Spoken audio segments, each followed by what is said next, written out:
If you've ever felt like you're just jumping from one crisis to the next with your kids, this is absolutely for you. Today, we're going to dive into a completely different way of thinking, one that's less about winning all those daily battles and way more about building a real, lasting blueprint for calm in your home. So let's get into it. First up, let's talk about something I think so many of us, parents and educators alike, know all too well. It's that feeling of just sheer exhaustion from the constant conflict, that feeling of being totally and completely stuck. I mean, you know exactly what I'm talking about, right? It's that treadmill, that endless cycle of giving commands, which leads to meltdowns, which leads to our own frustration, and you just feel like you're running and running but getting absolutely nowhere. It's exhausting. So on the left, you see what most of us end up doing. We're like firefighters, right? We're just constantly putting out fires with more commands, more rewards, more punishments. It's what happens when we're just reacting, when we don't have a solid system in place. But on the right, that's a different path. That's the path of the architect, someone who is patiently building something solid from the ground up. And that shift is everything. And here's the thing. There's some real brain science behind all this. Most of the time when a child is having a meltdown, it's not a choice. It's not them being defiant, it's a biological response. It's distress. Their little nervous system is just completely overwhelmed and it's desperately searching for some kind of structure, some predictability.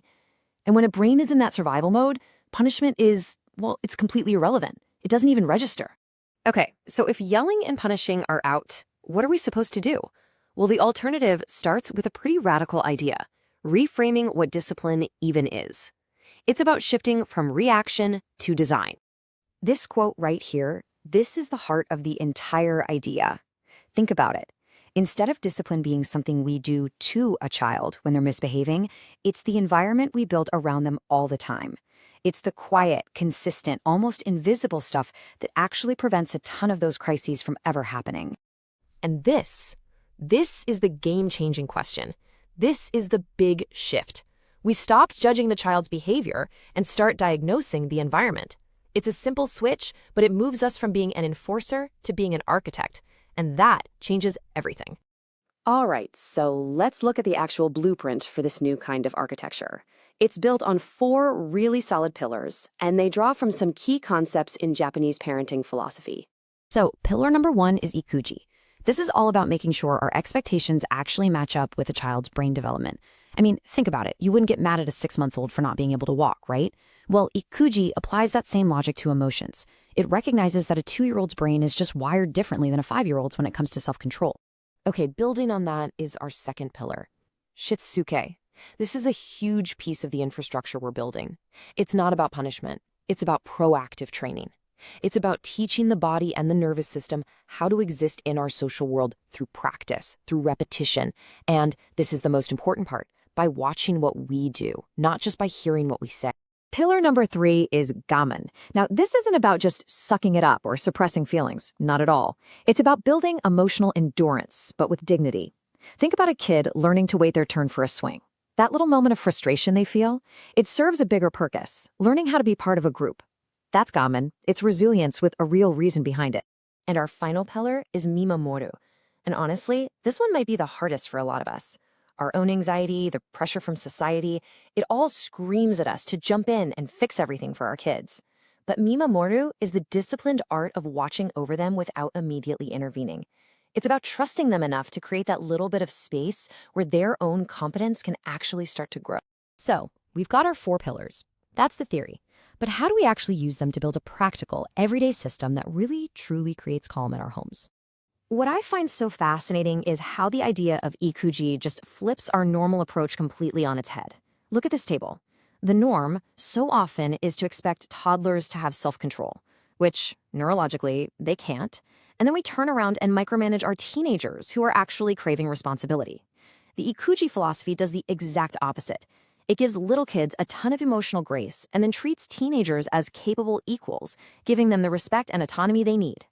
And this is where mimamoru comes to life, in a really practical way.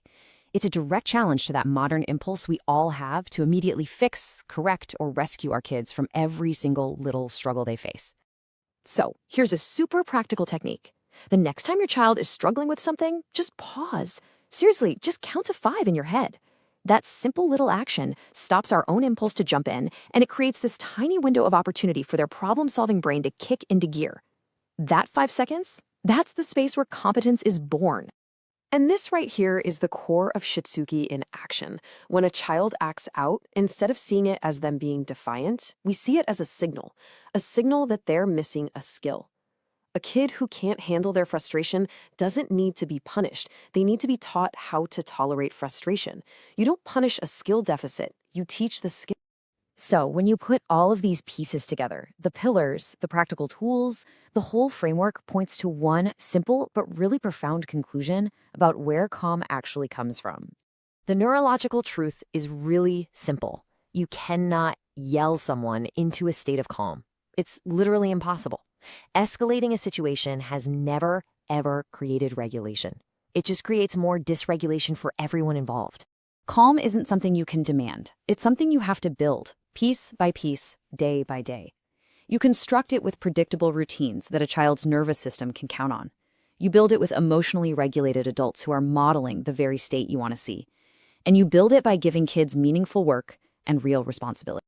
This really is the ultimate takeaway. If there's one thing to remember, it's this. Instead of asking, how can I force this behavior to stop? We have to start asking, how can I design a world where this behavior isn't even necessary? Because when the design is right, the need for force, for yelling, for escalation, it just starts to melt away. And that leaves us with this final, really powerful question. It changes our job description, doesn't it?